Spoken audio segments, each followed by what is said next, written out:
Good morning, good afternoon mga ka-RC Pauhat. Ito po si Nanay RC.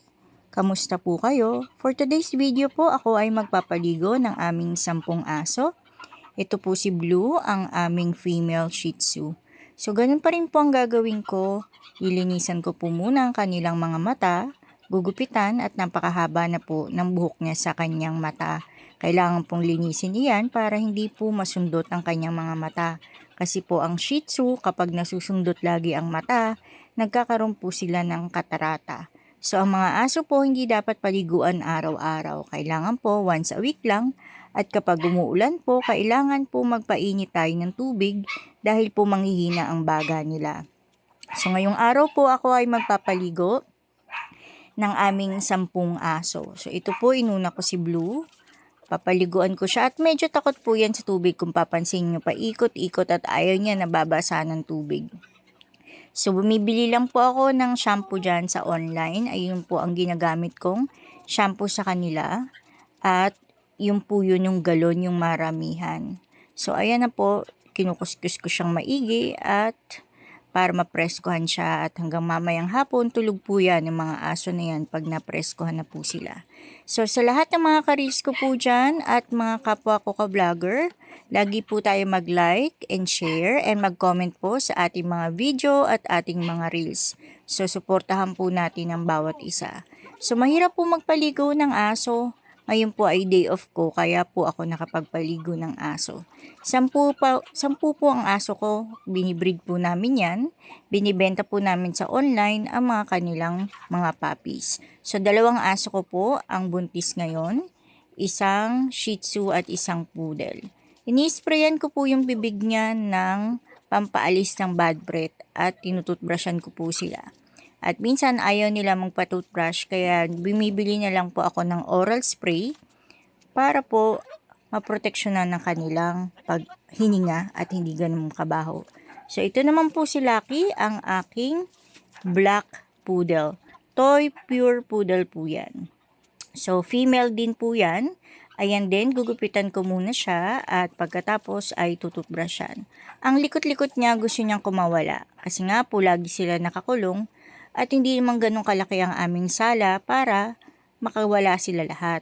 So dati po ay 2 at 3 aso lang meron kami kaya lahat sila nakakawala lang at hindi po nakakulong. So hanggang sa decide po ako na mag-breed kami simula nung pandemic. Dahil nga po nahinto sa trabaho ang aking asawa. So ako naman work from home po dahil nga sa call center. So binilan ko po ng aso ang aking asawa pa isa-isa. Hanggang sa nakapundar po kami ng 10 aso at yun po ang ginawa naming family business. Ang asawa ko po nag-handle niyan. So tuwing off ko po ako talaga nagpapaligo sa mga aso namin dahil kinukuskus ko po silang maigi. Pero ang pagpapakain po at mga pag-inom ng vitamins at pag-alaga at paglinis ng kanilang pupo, ang asawa ko po ang nakatoka dyan. So pag nanganak naman po at nag-i-stud, magkatulong po kaming mag-asawa. Mahirap po mag-breed ng aso, magastos, mahal po ang dog food, mahal pa po sa bigas ng tao. Pero syempre, para rin pong tao yan, may buhay po yan, kailangan natin silang mahalin at i-treat ng tama dahil hindi naman po yan askal. May breed po na aso yan at mamahaling talaga at nabibenta namin ng mahal online. Pero pag mga Shih Tzu po, saktong presyo lang po. Pero pag toy poodle, medyo may kataasan lang po ang presyo kasi toy po yan, hindi na po sila lalaki. So, ayan po, tapos ko na siya paliguan si Lucky. Napakakulit at napakaharot. Ilinis ko na rin po ang tenga niya. Ito naman po si Ricky, ang aking male toy poodle. Magsi 6 years old na po yan, pero tingnan nyo po, ang likot niya at ang liit-liit. Ganyan lang po talaga siya kalaki. Turuan po yan si Ricky. Yan po ang unang-una naming toy poodle na male. So, yan talaga yung siyang original na unang-unang poodle namin. So, lagi po namin yung katabi dati matulog. Kaya lang po, meron na siyang habit na pupunta sa ilalim ng kama namin. At minsan doon nagtatago at doon nagpupupo at nagwiwiwi. Hanggang sa nag-decide na kami, tumigas na ang ulo niya at kinulong na rin namin siya. So, ayun po, pinaliliguan ko siya at kinukuskus maigi. Dati-rati ayaw niya sa akin magpakuskus dahil nga Nagupit ko dati ang kanyang tenga pero okay lang naman kasi maliit lang naman at kalikutan niya yun sa paggupit ko. Simula po nung galit na siya sa akin. Pero ngayon nagpapaligo na siya uli sa akin. So bumait na po siya uli sa akin. So mabait po yan pag pinapaliguan mo, hindi siya malikot. Kung saan mo lang siya iwan, dun lang siya. Pero mautak po yung aso na yan. Talagang matalino po kasi ang poodle. So, tututbrushing ko rin siya at lalagyan ko rin ng oral spray. At ayaw niya talaga magpa-spray. Gusto niya bad breath lang siya. Pero hindi po pwede kasi kailangan natin lagi silang lagyan ng oral spray. Ito naman po si Bruno, ang aking male Shih Tzu. So, napakaliit po niyan talaga. Princess type to si Bruno na Shih Tzu. Talagang sobrang liit niya. Ang cute-cute niya. Para siyang pag kapag pinag-groom po namin ng kalbo. Parang pag ang itsura niya. Napakalambing po niyan ng Shih Tzu na ito. So yun po, binabawasan ko yung buhok sa mata niya at nasusundot din ang mata niya. So ito po ang aming pang-apat na naging aso noon. Nung kami pa ay bumibili pa isa-isa. So malambing po yan. Nabili lang din namin siya sa online. Ayaw niya magpa-toothbrush. Nagwawala talaga siya. So, ayan, pinsprayan ko lang siya ng oral spray din po. So, di naman siya ganun kahirap paliguan kasi po kakagupit lang namin dyan at kakakalbo lang ng buhok niya. So, madaling-madali lang po kuskusin ang kanyang katawan. So, ayan na nga po. Pagkatas ko siya kuskusin ito, isusunod ko na naman yung isang aso. So, ang hirap po magpaligo ng 10 aso pero okay lang. Kapag dog lover ka, walang hirap po kasi po nakakatanggal din sila ng stress sa'yo sa araw-araw na buhay. So, pag stress ka sa trabaho, nadadivert ko yung feelings ko po ba sa pag-aalaga sa aso at hindi na ako ganun ka-stress. So, pagkatapos po niyan, ito naman si Banana. Ito po si Banana ang aming pangatlong aso na naipundar. Yan po ay kulot na kulot at toy poodle, pure toy poodle talaga siya. Choco brown po ito. Kaya lang, pag lagi namin siyang pinapakalbo at pinapagroom, nag-light po ang kulay niya. Ganyan po talaga ang aso. Pag lagi niyong pinapagroom at pinapakalbo, nagla-light po ang color ng hair niya. So, dati po, choco na brown ito. Ngayon, nagganyan na lang yung color ng buhok niya. Pero pag ginupit mo po uli yung part na yon, magiging choco siya uli. So, ito po ang love na love kong si Banana. Talagang inalagaan ko to at lagi ko tong katabi at sobra spoiled nito sa akin. Kaya lagi pag nagkita ako nito, tahol ng tahol sa akin. Katabi ko yan matulog at alagang-alaga ko yang si Banana. Putol po ang buntot niyan at lahat po ng puppies niya, pag nanganak po yan, 5 at 6 na piraso. At magaganda po lagi ang lahi ng kanyang puppy. So, pinuputol po namin ang buntot ng puppy niya kapag binenta po namin yan online. So, lahat po ng babies niya, magaganda talaga ang lahi at kulot na kulot. Kaya, wala pa pong 1 buwan, 2 buwan, ubos na po lahat ng puppies niya at nabenta na namin online. Dahil magaganda nga po ang lahi niya at hindi ako nahihirapang ibenta dahil ang cute talaga pag pinost ko. Ayun, tapos ko na siya paliguan. Buntis po yan si Banana. September po siya manganganak. So, swerte na naman uli, mga 5 puppies na naman ang mabibenta namin online. So, hindi ko po siya masyadong binubuhat at pinapatong sa upuan kasi nga po iniingatan ko siya at buntis siya. So, ito naman po si Chuchay, anak ni Banana. So, female poodle din po yan. Tingnan nyo po ang liit niya. 1-year-old na yan, pero ang liit-liit niya. Ganyan lang siya kaliit. So, cute-cute talaga yan. Female din po yan. Kaya lang, bagong groom lang siya kasi nga, sobra kapal na ng balahibo niya. So, pinag-groom namin siya. Ayan, si Chuchay. Kaya ganyan po siya kaliit. Pero pag tumubo na po uli ang balahibo niya, napaka-cute po niyan at napakaliit. Tingnan mo po ang itsura ng face niyan. Napakaliit talaga. So, ganyan po siya. Ayaw din magpa-toothbrush at ayaw din magpalagay ng oral spray. Talagang nahihirapan ako pag nagpapaligo ako sa kanila pag hindi ako puro kamot. Basang-basa talaga po ako pag nagpapaligo sa kanilang 10 aso.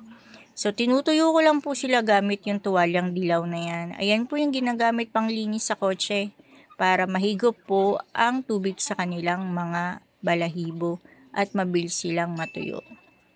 So pagkatapos po niyan, ito naman si Melon. Si Melon po ay ang aming crossbreed na Shih Tzu at crossbreed na Shih Tzu po yan at Japanese Spitz. So ngayon po buntis din siya. Kung mag-baby po yan ay 6, 7. Madami po kaming nabibenta na puppy sa kanya. So, lahat po ng puppies niya, ang cute din at mabilis mabenta. Wala pang 2 buwan, ubus na. So, ayan po. Iniingatan ko lang siya kasi nga, buntis siya. Manganganak din siya September, pareho ni Banana. So, ayan po si Melon. Dati na binili po namin yan, ang cute-cute niyan. Ang liit niyan, para siyang Yorkie. Kaya siya nagustuhan ng asawa ko. Dahil mahal nga ang Yorkie, ito naman siya, mukha siyang Yorkie nung nakita namin siya online. At nung baby siya, talaga ang cute niya. Kaya lang po, bagong gupit din siya kasi nga buntis siya. So, bago sila pag in-stud namin, kailangan namin sila pag-groom para pag nanganak po sila, hindi mahirapan yung mga babies magpadede sa dede nila kasi hindi mahaba ang balahibo. So, kailangan po talaga namin sila i-groom bago sila manganak. So, ingat na ingat po ako sa kanila dahil nga po buntis siya. So, September 2nd week po siya manganganak, sabayan sila ni Banana. Pagkatapos po niyan, ayan si Bulilit, papaliguan ko. Ito po si Bulilit, ang aming female Shih Tzu. Magaganda rin po ang puppies niya pag nanganganak po siya. Katapig po namin yan matulog. At yan po ang Shih Tzu'ng napakatalino. Never siya umihi at never siya magpupo sa ilalim ng kama namin. Pag sinabi mo talagang come, lalapit talaga siya. At sinabi mong aalis tayo, talagang nagkakakaway po ang kamay niyan. Matalino po yan at madaling sabihan. Kaya love na love po yan ng asawa ko. So yan po, ginugupitan ko yung hair niya. Kaya lang po, pag pinapaliguan mo talagang paikot-ikot. Hindi ko po alam kung ayaw niya rin ba sa tubig o talagang sadyang happy lang siya pag pinapaliguan siya. So ayan nga po, hirap na ako magpaligo dahil pang ilang aso na yan at basang-basa na ako. So pagkatapos po niyan, ang last ko si Tamer, yung aming bagong male na poodle.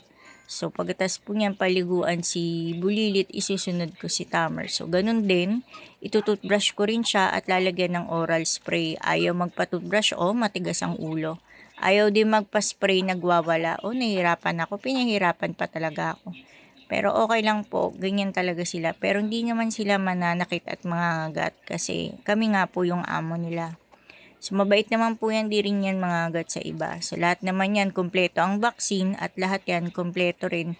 Mayroon din silang anti-rabies. So, lahat po yan, mahal na mahal ng 2 anak ko. So, pagkatapos po niyan, tutuyuin ko rin siya kasi nga po, hihiga agad yan sa kama namin dahil hindi naman po siya nakakulong. Nakakawala lang po siya sa kwarto namin. So, ayan po, tinutuyo ko siyang maigi kasi magtatatakbo agad yan dun sa kama namin at ipupunas niya yung sarili niya sa kama. Ganyan po yan pagkatapos maligo. So, ayan po, tinutuyo ko lang siyang maigi at bubuhatin ko na naman siya papunta sa loob. So, ayan po, pagkatapos po niyan, si Tamer naman po ang aking last na male poodle. Bago lang po yung puppy namin na yan. Yan, si Tamer. Wala pa siyang 1-year-old. Siya ay red toy poodle. Marunong po siya mag-appear, magbabay. Kaya lang po ngayon hindi ko alam, nalimutan niya na ata. So, nabili din po namin siya online. So, ayan po si Tamer. Nung pagdating po niyan, ang liit-liit po niyan. Sa katakawan, kain ng kain, biglang laki siya. Ang aso po ay lumalaki sa pagpapakain nyo rin po. Pag madami kayo magpakain, mabilis talaga lumaki ang aso. Pero pag tinatakal nyo lang ang pagkain nila, madidisiplina po ang paglaki nila. Hindi ganon kalaki agad. Ma-maintain nyo ang kanilang pagka-toy poodle. Ang toy dog. So, ayan po. Pagkatapos po niyan, tutuyuin ko lang din si Tamer. Ang likot niya, diba? Gusto niya talaga lumabas. Kasi nga, nasanay ata siya nakalabas nung binili namin siya. So, ngayon, nakakulong lang siya kasi nga, Inaaway sila ni Bulilit lahat kapag nakalabas po sila dahil silosa si Bulilit. So ayan po, inaanlawan ko lang siyang maigi dahil bagong groom lang din po ito si Tamer. Ayan. Lalagyan ko rin siya ng oral spray. Nakakapagod pero okay lang. Kaya ginagawa ko po itong pagpapaligo sa kanila tuwing day off ko. So ayun lang naman, manood kayo sa amin. Kapag nanganak na yung dalawang aso namin, ipapakita ko rin yun sa inyo. At ang iba pang araw ng pagpapaligo at pagluluto ko ng aming pagkain sa araw-araw. God bless po sa inyong lahat. Ayun lang naman. Paalam!